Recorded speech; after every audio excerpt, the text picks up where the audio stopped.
Tragically, in the UK, every year, something like 150 people lose their lives just going to work from accidents, from the safety side of health and safety. And it's interesting because sometimes metrics drive the wrong behaviour. So you might look at a site and go, actually, we want 0 incidents, 0 near misses. I actually think high near misses is good because then you're improving to actually reduce the chance of one of those serious events ever happening. But the culture around numbers is that 0 for safety is a good number. And I'm just not convinced it is. There's a big thing at the moment from a health and safety perspective about, they're calling it safety clutter. And they're saying that there's loads of crap that organisations have that are often historic, right? And what was so funny is they put a guide together on safety clutter, and it was 18 pages long.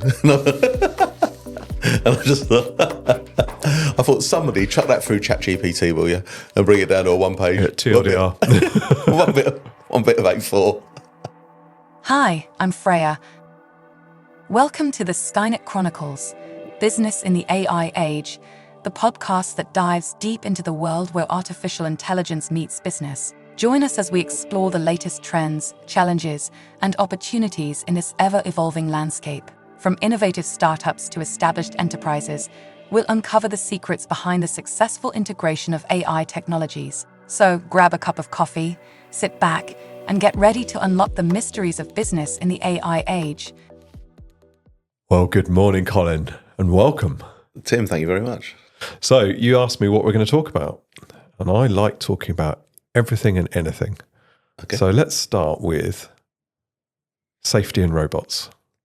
Safety and robots? Yeah. Okay. So I suppose one of the things that's interesting about safety and robots is, I suppose the biggest thing that affects people is probably health rather than safety. But obviously health doesn't affect a robot in quite the same way. But I suppose how safety can impact people is that they tend to move when they're not meant to, and that's how people get hurt. I suppose, but introducing safety into introducing robots and automation, I suppose, into business, I think is really important. And but with it comes an element of risk. Absolutely. And if you look at some of the examples like Ocado, they've effectively taken people out of the factory and completely robotized it. Amazon are doing something very similar, essentially. One of their biggest costs is the people in the warehouses, and so they'll look to reduce that. And for certain environments, that makes complete sense. I mean, if we can put robots onto Mars and begin the process of building a space station there and the same on the moon, that means it's less of a harsh environment when people get there. That's got to be a good thing. And Caterpillar have had robots of a form in the quarries that they operate for, well, probably 15 years now. So it's creeping, isn't it? I think so. I think if you think about what a robot can do or what automation can do, is it can get consistency. And I think that's that's one of the things that if you've got a process or a business where you're looking to do something similar time after time after time, then why wouldn't you want to automate it? Why wouldn't you want to put put some kind of robot or something like that in place? Where the safety element starts to come in is that those things sometimes go wrong, and so it's when it's when the process comes to a stop, comes to a standstill, and then all of a sudden you've then got to interact. You've got an individual person has to interact with the machine, and I suppose have you put the right control in place to actually stop the kit from moving or from doing what it's programmed to do when you don't want to do it. And if you can get that control in place, then that can be good. But I think getting rid of the mundane tasks and things like manual handling. Manual handling is a massive issue to individuals and to people. I can remember many years ago I went to this cigar manufacturing facility in Bristol. Okay, I thought you were going to say Cuba. In Cuba, well, I thought I was expecting when I went through the door to find a load of Cuban ladies rolling the cigars on their thighs. But that isn't how it works. Really? There's a surprise in Bristol. What they do is they basically they mash up the tobacco leaf, okay, and then they put a load of chemicals in. Now this may not be what they do. This is what I think they do. They put a load of chemicals in so you get really addicted to it. All right, and then they roll tobacco leaf on the outside, and then they get this tube, and then they cut it in half. So you end up with two cigars. It then comes down the production line, and it gets to this point, and there was this person, right, that was basically having to pick up these cigars and turn and put them into a box. And then they would pick up some more cigars, and they would turn, and they would put them into a box. And this is the job that this person was doing all day long. And they were getting problems with, this turning movement, was causing them problems with their back, and they were having to stand a lot of the time, and all that kind of stuff. And the answer was to automate it. It wasn't to do a risk assessment around training people to turn better. The way to sort that problem out. Pick and pack and a roller into a box. The next box. That's right. And all of a sudden your productivity goes up and all sorts of things. And I suppose people get frightened about about how technology can start to influence their opportunities in jobs and stuff like that. And there's a lot of people that are scared, but I suppose you just got to work with it, haven't you? Yeah, it's just another tool. Yeah, work with it, work alongside it, and yeah. So let's go back to Influential Management Group. What made you start it? Okay, so but basically, right, we started out as a health and safety consultancy. Okay, to be fair, the first iteration wasn't called Influential Management Group. It was called Safety Horizon. And I set it up with a guy down in Bristol, a guy called Mark, who's a really nice guy. And basically, over time, we evolved. I ended up moving up to the Midlands. He stayed down in Bristol. And we decided that we'd actually split our clients. He took some, I took others, and an Influential Management Group came around because I was starting to find that people who were struggling from a health and safety perspective, in actual fact, were struggling from an environmental and a quality and a production and all sorts of reasons. If they weren't good at managing health and safety, they tended to not be that good at managing, full stop. And so influential management really, we set up a business that really wanted to try and better influence people. And so rather than telling people exactly what they needed to do, was really to try and get them thinking about what was the best way that they could go about doing things. And when we were there to help and support and provide the right guidance, I suppose. And so, so we provide support around safety, health, environment, quality, business improvement. There's all sorts of bits and pieces that we find that we get involved with. But health and safety is my passion. Is the bit that I really I'm focused on. And I suppose I had a health and safety role in a large corporation I was working for before I set the business up, and it's about trying to help people make better decisions. Yeah. Because every single day people are out in the workplace and are making decisions because of the environment and the factors around them, and the things that that's impacting them, and and what we're trying to do is just get people to think things through, okay, but also I suppose set people up to be successful rather than normally health and safety is about when it all goes wrong. Yep. Whereas what we try to do is be ahead of the game and and get things set up for success rather than deal with the failures. And so, what sort of companies are Influential Management Group working with? Loads of different sectors. We work in construction. We work in renewable energy. We work in. We've got a company that run suntan salons, which is interesting. And maybe we should both go. I think you definitely need to. But not too long, okay. And but that brings a whole load of there's a whole load of bad publicity around that, and and just people getting burnt, and these places, a little bit like gambling, I suppose. These places tend to be in the poorer parts of the country, where and I suppose where people in society are looking for a almost like a cheap way out of their existence. They're, where they are, going along and getting us a bit of a colour is something that South Wales is there's a lot of suntan salons in South Wales, but we we also work we work in engineering, manufacturing, all sorts. Basically, where there's risk is areas where where I suppose where we get most opportunity, to influence. Fantastic. And so what made you make the leap and start Safety Remotely? Okay, so it was actually before COVID. Okay, so safety remotely is this thing that I've had in the back of my mind for quite a number of years about developing a system or developing a process that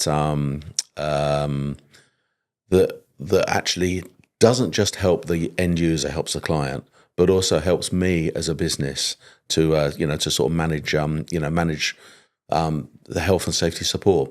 And so so before COVID we started to put it together. When COVID came along, to be fair, it almost sank our business, because all of a sudden people were saying to us, you can't come to site. And everything, or a lot of what we were doing until that point, was going onto site, and we were doing training. We were doing site visits, we were doing inspections, we were doing audits, and all that kind of stuff. And so I suppose in a way it accelerated the process that we actually put together a system that allowed us to have a much clearer understanding of where our clients' issues and problems were. But also it allowed us to actually help them remotely without actually having to go to site, and that's why we called it Safety Remotely. I wish I called it Health and Safety Remotely, because I've got a real passion about health, and I suppose Safety Remotely is buzzy. I think you make a name too long. Yeah. I think you're right. Something. I think you're right. So it's and it's the whole idea is that it helps two people. It helps our clients have a better understanding of what they need to do to stay on top of their legal compliance, but also just the good things that they want to be doing from a health and safety perspective. And it gives me, as a health and safety consultant, fantastic insight in where my services can best support them. Yeah. So as you look ahead to the future, extending that so that it's enabling other health and safety consultants to benefit from the insights it has, from the understanding of the risks on site, regardless of the site type. So it might be a quarry where there's 7 different sites. It might be a manufacturing environment. It might be something quite different. That won't really matter, will it? Not at all. And I think, I mean, to be fair, one of the areas that you're helping us with, or you've been helping us with, is to get the system to understand that a little bit better.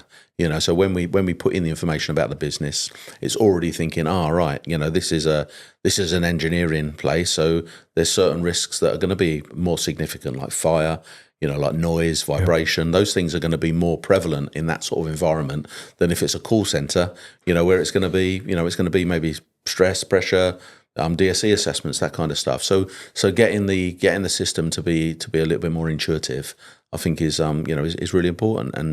And then without it being too I suppose too focused, we need it to be able to provide us the information so that we, as trained and competent health and safety professionals, can interpret that information and then provide the best advice and the best support.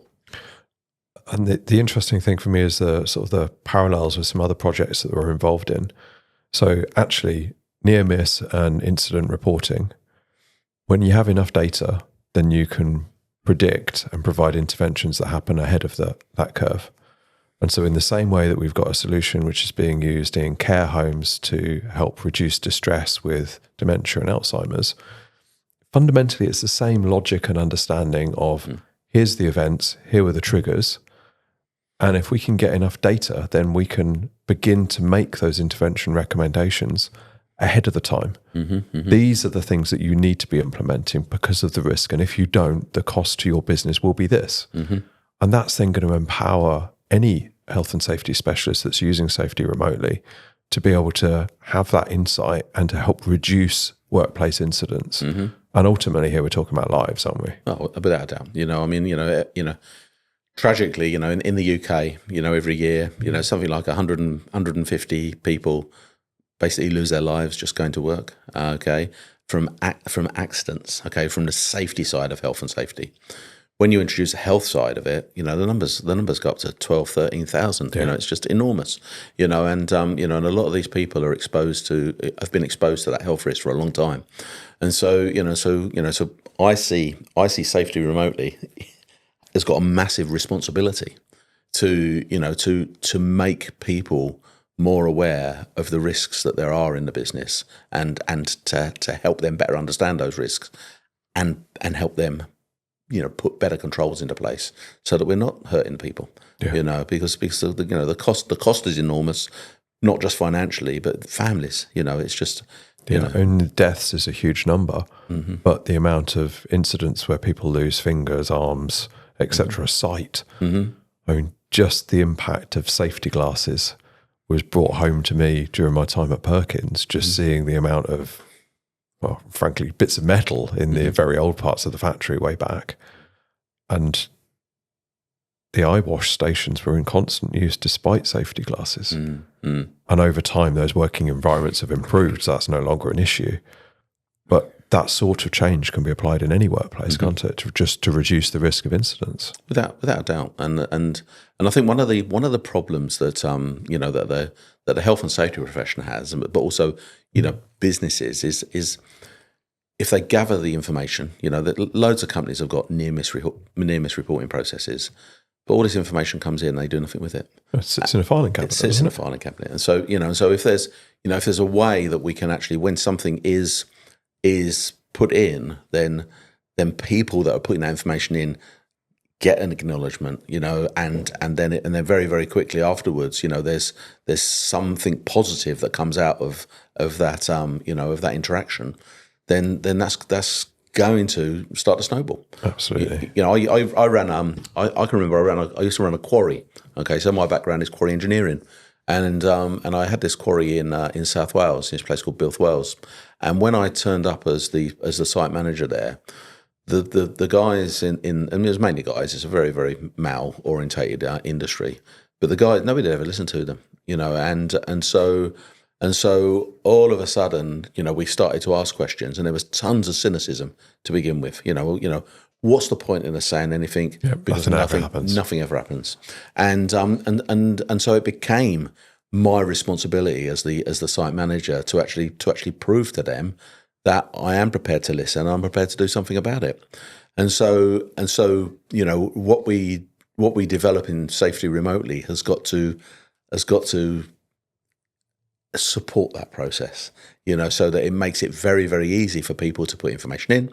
It makes it very, very easy for people to interpret it, and then to actually feed back in a way that people see that's of value. And once we started to do stuff at when I worked in Mid Wales, once we started to do stuff, then people started to come forward with more and more and more. And I can remember my boss at the time, a guy called Chris, coming around. He says, "Colin," he says, how do you keep on top of everything? He goes, "Every time I come to the site, stuff's changed." He said, "The stuff always changing." He says, "How do you keep on top of it all?" And I just said, "Well," I said, to be fair, I'm just like the conduit, if you know what I mean. I'm just sort of, allowing things to happen. It's the lads, it's the guys, it's the people that actually work on the site. They're the ones that are making it happen because they know the best things to do. And so what we've done is we've just listened to them and then given them the resources. And it's not always money, Sometimes it's just time they need. And it's interesting because sometimes metrics drive the wrong behaviour. So you might look at a site and go, actually, we want 0 incidents, 0 near misses. I actually think high near misses is good, because then you're improving to actually reduce the chance of one of those serious events ever happening. But the culture around numbers is that 0 for safety is a good number. And I'm just not convinced it is. I've got a real problem with zero harm, 0 incidents, and all that kind of stuff because as an organisation, if it gets when do you start measuring it from? Do you start measuring it from 10 o'clock this morning? Well, we haven't had an accident today, or we've hit zero. Then is it the last day? Is it the last week? Is it the last month? It's almost like it's got. I don't see how you're ever going to be able to get an accurate measure on what that'll mean. And what it does is it drives people to silence. Yeah. And I think that's the laziness if you're not careful. That's the thing, And if somebody, why would you want to put anything into your business from a health and safety perspective that's shutting people up? I don't get it. I don't understand it. And in actual fact, we should be applauding it when people, even if somebody does something wrong, okay, but then puts their hand up and says, "I've got it wrong," they should be not necessarily taken out of the pub, but they should be, it should be well done. This is fantastic. However, if they do something wrong and they get caught doing something wrong, and they were doing it for the wrong reasons, I think you've got to manage that. You've got to deal with that. But if somebody puts their hand up, you've got to support them. Yeah. And so the more we can encourage the people to put their hands up. And when you're saying, that there should be loads and loads of near misses that people have reported, I think there's actually even a stage better than that. Of course. And that is, let's start reporting all the good stuff that goes on in the business. Yeah. And let's get really good at normalizing good stuff, because the more we can talk about the good things that go on, the more hopefully it's going to encourage, just people to do things how it's best for them to do it. But maximising that engagement's a challenge, isn't it? Because people avoid reporting things. They avoid putting their hand up. They don't want to stand up in front of their mates and say what I'm doing is good because of some of the workplace cultures surrounding it. Mm-hmm. So you have to make that process of submitting any feedback easy, and you have to demonstrate the value of it. So if a near miss or if an safety event is reported, then what's the action? How does that drive positive behaviour quickly? And that time of response will be crucial. But equally, when you're reporting on the good things, what's the culture within the business that ensures that helps everybody lift, rather than just being the same two people every week who've done something good again, and the cynicism that comes with it. Yeah, no, you're totally right there, and that, and so, but then, what you're talking about there is just good management, isn't it? It goes back to this, and I suppose if we can use technology and use systems to take away some of the mundane and the boring things, because health and safety's got a bit of a bad rap in it. It's pretty boring, and and if we can take that that mundane and boring stuff away and systemize it, then hopefully it gives people more time to do the things that are of real value. And that's having those conversations. It's going out, it's having those discussions, having those chats, talking to the people that are doing the work, and actually saying, how do we do it? And how often? It was interesting. I read this thing the other day, right? And it was about risk assessment and accident investigations. Okay, and I thought this was really top seller. It's good. It's good. But when an accident's happened, right? Okay, and something's gone wrong, if you look at the people that are sitting around the table that are discussing that particular incident or that event, and the time that they're putting into that, okay, the senior management team, often the managing director, if something really bad shit's happened, there's all the time that they put into that, and you compare that to the amount of time and who was involved in actually doing the risk assessment for the task that the individual was doing when they got hurt. Massive disconnect. Yeah. Huge disconnect. And so, so rather than spending that time, looking at the accident or the incident that's gone, let's encourage the managers, let's encourage the senior manager in the business to dedicate some of their time to actually looking at the jobs that can cause people to get injured or hurt. And I'm not saying a senior manager or a senior director is going to come out and and look at every single job and every single task that's going on in the workplace. And to be fair, they don't need to. But if we can get better at understanding, well, what are the really significant risk activities? What are the jobs that if something goes wrong, it's really gonna be horrible. Then let's spend the time proactively looking at those things. And part of what Safety Remotely does is it helps you identify those jobs. Identify those jobs, those tasks that have got that significant risk. And it's effectively baking that continuous improvement process into a business so that they see it as not well, we've done a risk assessment, because I've been on projects where you do a risk assessment, you tick the box, crack on. But actually, if it's baked into a process where every week there is an emphasis on making a slight improvement, then that compounds, doesn't it? Yeah. And it's just how you bake that into a process and bake it into a company. Yeah, no, definitely. And it's the amount of I look at the amount of risk assessments that get written and how rubbish they are. But again, I think there's a real role. And again, I suppose this is something for the future from a safety remotely perspective. But if you could actually get something like AI, right, to actually look at all of a company's documentation, the whole lot, every risk assessment that's ever been written, every management meeting that's ever been held, every noise survey, every fire risk assessment, every structural integrity assessment that's done, and then actually analyze that, and then actually just say to it, right, what are the 5 most important things from everything you've read? What are the 5 most important things that we need to do? Then I think it'd be really interesting to see what it chucked out. No idea what it would chuck out, but it's definitely something to look at. Depend on the quality of the business and the risk assessments, wouldn't it? But I think the fact that it can also understand the type of business, the sites, the safety record that is available on the public domain, the previous share reports that are issued, what are the valued things that are being communicated to the customers, as well as the underlying risks within a business, and then make recommendations and tie that to shareholder value, then you can open eyes quite quickly, can't you? And I think so. And I think one of the things, and again, you're raising a really interesting point there. I think one of the things that health and safety people have been absolutely rubbish at, okay, is communicating with the senior management team and the board, the C-suite or whatever you want to call it, in a language that they understand, that they get. Yeah. If I was to walk into a boardroom and say, your risk assessment for your for the activity of cleaning out that particular hopper ain't particularly good, then they're going to go, really? Yeah, thanks. Whereas if you can actually say, the potential risk to your business of not getting that right would not only be some kind of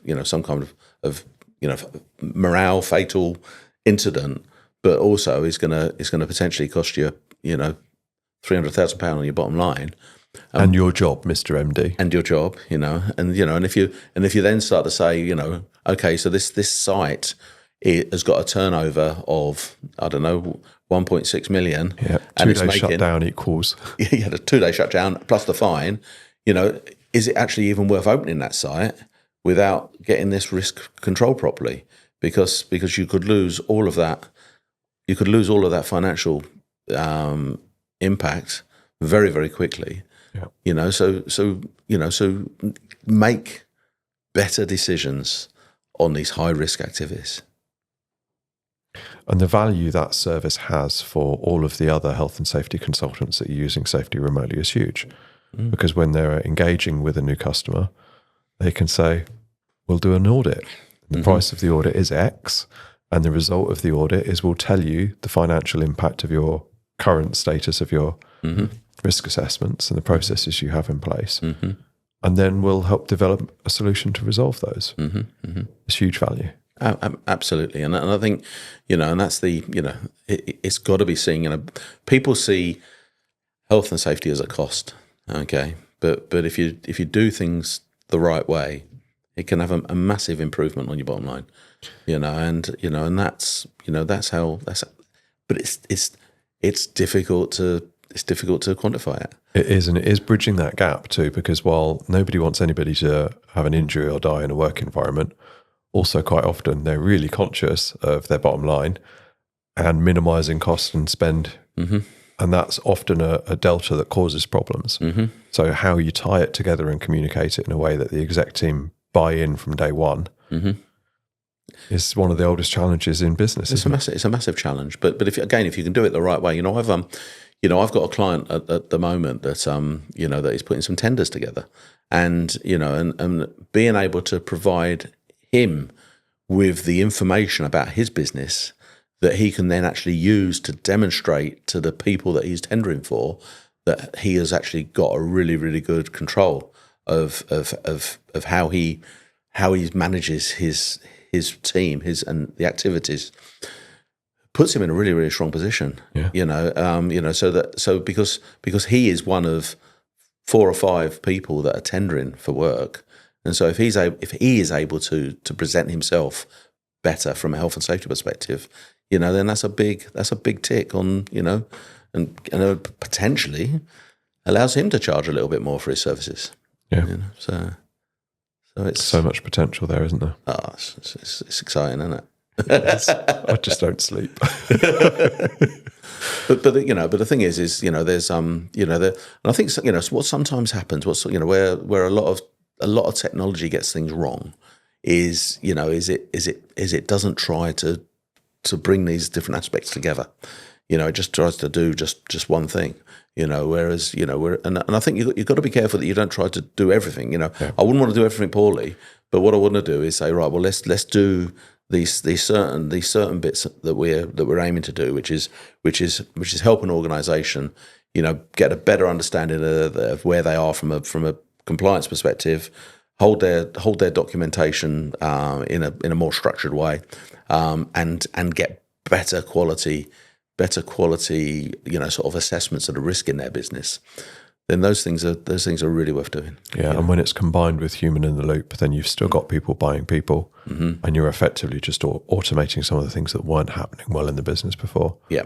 And the value then you get from that near-miss reporting, from that analysing documentation and making recommendations to the board on what they should be doing and the financial impact of that, isn't coming from a computer. Yeah. It's coming from an expert in their field who's just backed by data. Yeah, yeah.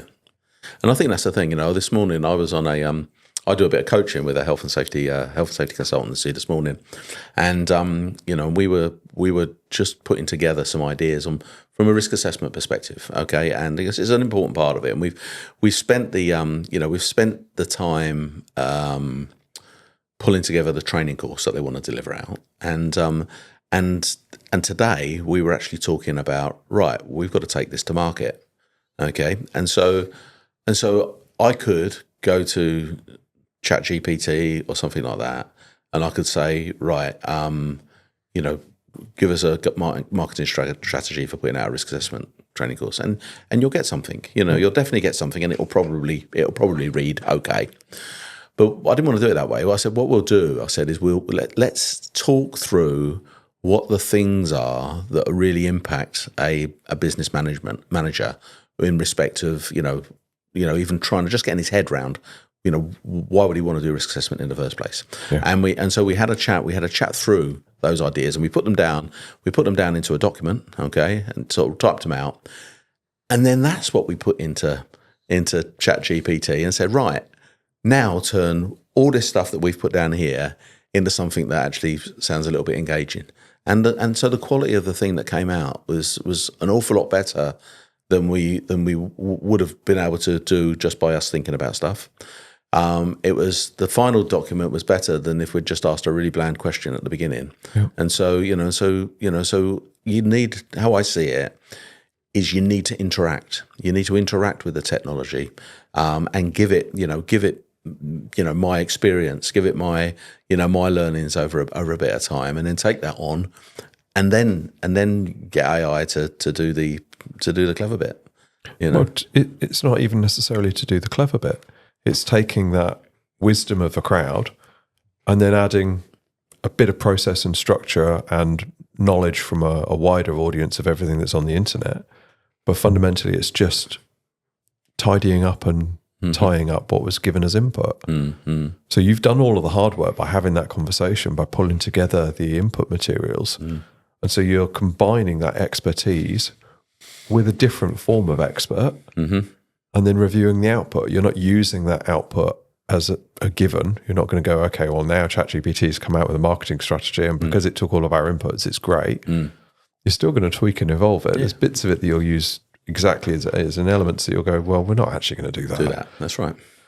And so it's human in the loop, and just using automation and AI in the right way to improve the efficiency in a process and elevate the capabilities of the people in the room. Yeah, and I really like that. That human in the loop. I like that. It's interesting. There's a big thing at the moment from a health and safety perspective about they're calling it safety clutter. Okay, and they're saying that there's loads of crap that organisations have that are often historic, right? And what was so funny is they put a guide together on safety clutter, and it was 18 pages long. And I just thought, I thought somebody chuck that through ChatGPT, will you, and bring it down to a one page. TLDR. one bit of A4. But again, it's so easy because I think one of the things that people are always scared of, right, is it's like FOMO, but it's about a fear of missing the wrong stuff out. Yeah. Okay, and so they try and put everything down, and I'm, if I was to say to you, right, let me ask you a question, right? Okay, I'm meant to ask questions. Yeah, I'm going to ask you about that. ladder safety. Okay, I don't know if I've asked you this before, right? But probably not. I think we've had more interesting conversations than this. But if I was to ask you, right, the one thing, okay, what's the one thing to do, okay, to reduce the number of people that are injured on ladders? What would it be?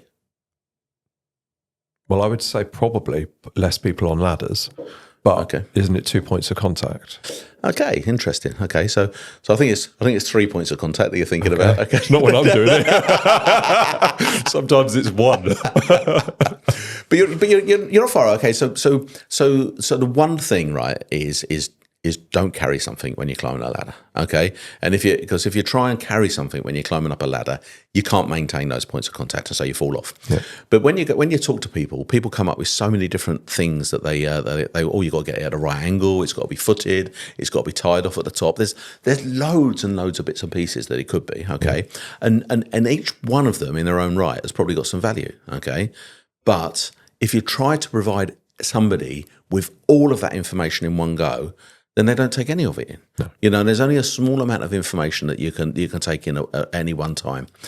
So what we've got to get better at, and I see that technology and AI can definitely help us with this, is to engage with people more frequently about a topic, but just give them a little bit of information about that topic rather than giving them everything. Yeah. Okay, and so we're just drip feeding in regularly information, and if we can do it around the really important and key risks that are happening on your site, because as a business we know where the key risks are, then all of a sudden, if people are getting dripped this information in, it's called nudging, isn't it? You know what I mean? You nudge. If we can be nudging people about about a certain risk or a certain control or something that they need to do, regularly, but in a way that's supportive and encouraging. Supportive, encouraging, then we've got a really, really great chance. And so we don't need to tell everybody about everything, but let's tell people because people aren't stupid, and most people, when you look at incidents and when you look at accidents, people who've had the incident or the accident, okay, people are often, that was bloody stupid. It was stupid doing that, but it wasn't at the time. At the time when they were doing whatever it was that they were doing, it made sense to them, okay, because they were maybe the things that they could have been thinking about were blocked by production issues or pressure from a client or stuff going on at home or outside of work, that's basically filling up their mental capability, and so they don't make the right call and they get wrong, they get hurt, and if the control measures that we have in place for a business, right, relies on the person at the sharp end, okay, getting it right every single time, okay, don't be surprised if we still carry on hurting people, because people make mistakes and people get things wrong. So if we can come up with ways of actually just before somebody's going to do, say we know that we've got some maintenance work going on this weekend, a couple of days beforehand, we can be getting the right information dripping into them in whatever way. Okay, I'm not sure how, okay, but we've got some ideas. But if we can get that information coming into them in a way that that is just getting them just to be thinking about it, and it's just almost raising their competence in that particular issue for a short amount of time, then that's going to be better than them having to be really, really competent in absolutely everything all the time, because it ain't going to happen. No. And the next time I'm up a ladder, holding on with my foot, cutting the top of a tree, I should get somebody to help. Yeah, that's right. Well, as you said, don't go up the ladder. Get someone else to do it. Get someone else to do it. So you don't need to do it. I don't. No, you don't need to. The problem is on your estate you've got so many trees, haven't you? They're not in my house or garden, but there's a lot around the estate. Oh dear. So, what impact is AI and robots going to have in the space of health and safety? Hopefully massive. I mean, it's I think if we don't embrace, the AI and technology, then we're gonna carry on injuring and hurting people. And I suppose one of the things that is to think about is that in actual fact in the UK, okay, we're pretty good from a health and safety perspective, but worldwide, it's, the numbers are just enormous about how many people are getting injured and killed. Yep. And so introducing technology to help businesses and to help organisations simply and I suppose also cheaply. I was going to say cost is critical, isn't it? Because the cost of manufacture in countries that don't have health and safety legislation is a lot lower. The value on human life is lower, but people like cheap products. That's right. And I suppose, if you think about, how we learn, okay, you tend to learn more in life when you get something wrong. Yeah. Okay. That tends to be, when you're, when it really sort of hits home, when it's, I always use the analogy, how many of you have you ever been into a pub? Once or twice, Colin. Okay. Have you been in a pub with an open fire? Yes. Okay. Have you thought about sticking your hand in an open fire? Yes. You have. To put another log in. But as long as it's short exposure, it's okay. Okay. But people tend not to want to put their hand in there, okay, because it burns and it hurts. Yep. Okay. However, if you take a toddler that's about, 12, 13 months old that started to walk, would you leave that child in that pub with that open fire on their own? You probably wouldn't, okay, no. Because they haven't experienced the downside of that particular risk, that particular hazard. Now I suppose if you think about the UK and you think about industry, okay.